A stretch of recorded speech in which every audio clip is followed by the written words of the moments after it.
This evening, what I'd really like to do is to talk about a little bit about Celtic Reiki, which some of you may have heard of. It's been around for about 12 years now, and it's evolved and changed and grown, and it's become something quite unimaginable from when I first started off in a cemetery in Wales, of all places. That's where it had its birth, if you like, and it's very sort of for about the past 10 years now.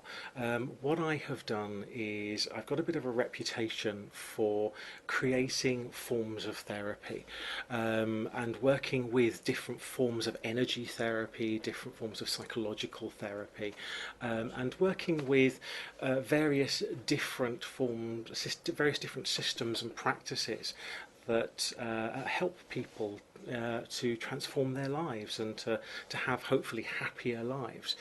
And this reputation I've got for sort of pioneering these therapies has really, for me, been one big story. It's been a journey which is more about anecdotes and more about the stories that happened along the way than actually about a therapy or forms of therapy. And really, when I talk about Celtic Reiki, what I think about are the anecdotes and the stories that have happened along the way. And when I talk to other people who have also come into contact with Celtic Reiki or one of the other forms of therapy, they tell me their stories, because it's the stories that matter to us. It's not this therapy or that therapy or this type of energy work. It's what it means to people and what it creates inside of them that is the real magic of it. And when we all come together in a place like this, it's our stories that create the magic, and the magic that is Celtic Reiki. So I'd like to share a few of those stories with you this evening, and talk a little bit about what Celtic Reiki is, the history of it, and the story of how it came to be, and how it came to become the therapy that it is now. One of the first things that people usually want to know about Celtic Reiki is this seeming contradiction between Reiki, which is often seen as a Japanese form of therapy, and the Celtic traditions, the Celtic people who were in Britain around 3,000 to 2,000 years ago. And there's a real sort of contention between these two terms, and people often really want to know, what is Celtic Reiki? What does it mean? This, from Britain and Japan, and how do the two come together? Well, for me, I started off learning Reiki about 15 years ago, and I was working with a form of Reiki called Usui Reiki, which is the one that most people have come into contact with. And as I worked through my training and became a master, one of the things that really shone out about Reiki for me was the personal experience. It wasn't necessarily about the energy as such. It was about how the energy made me feel, and the experiences that I had when working with Reiki, and looking at the people's faces who I practiced with, who I treated, and then eventually who I taught, and looking into their eyes and seeing joy or seeing happiness or seeing grief where they were releasing something from the past. This was really quite profound for me, and that was really what Reiki meant to me, and what it came to mean to me. When I had an experience in a Welsh cemetery, everything changed. Everything became quite different. I was there on holiday, visiting my ancestral home of Wales, and I was just going around the cemetery as you do, just enjoying myself and looking at some of the headstones, and sort of just thinking about who was buried there, and just having a nice afternoon, when I came across a tree. and this tree had been struck by lightning and literally cloven down the middle, so it was in two halves. One half was still standing and the other half had fallen to the floor. And I was so moved by this that I wanted to do something. And I sort of rushed towards the tree and I sort of grabbed hold of it and I thought, I'm just going to do Reiki. I'm just going to do whatever I can. And I sort of put my hands around this tree and started to work with Reiki as I'd been taught. And it just wasn't happening. I didn't feel anything. There was nothing, and it just felt wrong. It just wasn't happening. So I stood back for a moment and I thought, right, okay, what do I do?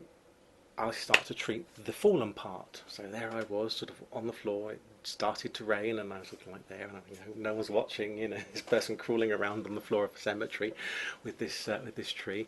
So right, okay, lovely. And there I was treating this bit of fallen tree, and nothing was happening.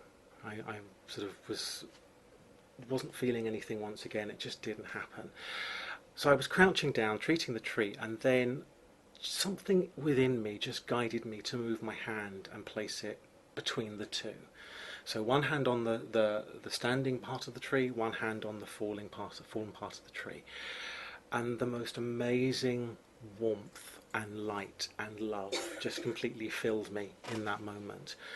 And it was a life-changing event for me. I was completely lost in that energy, because in that energy I could hear a voice, a resonance that basically I felt to be the consciousness of the tree, to be the spirit of the tree, the essence of the tree.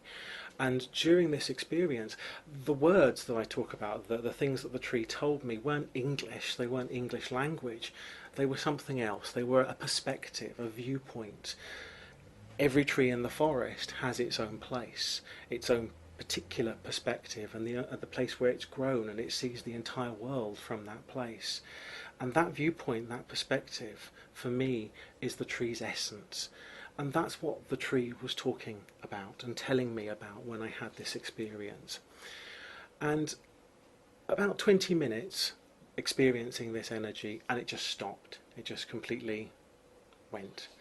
But I was left with an incredibly deep sensation within me that the tree, I had done something for the tree. I had facilitated some form of treatment where perhaps the consciousness that was in the fallen part had basically gone through me into the standing part, and I had looked at this transition, this communication, and facilitated this and been a catalyst to this, and that had somehow changed me. In many ways, in Reiki terms, this might be what's known as an attunement. The tree had attuned me to its perspective of the world. What began on that day was an amazing voyage. It's been quite an incredible journey from that time. Because at first, I thought, well, what do I do with this? How do I work with this? How can I heal? How can I help other people with this? And so I set about going out and talking to trees. Basically, any tree that would listen, any tree that wanted to talk, I would go out and talk to it.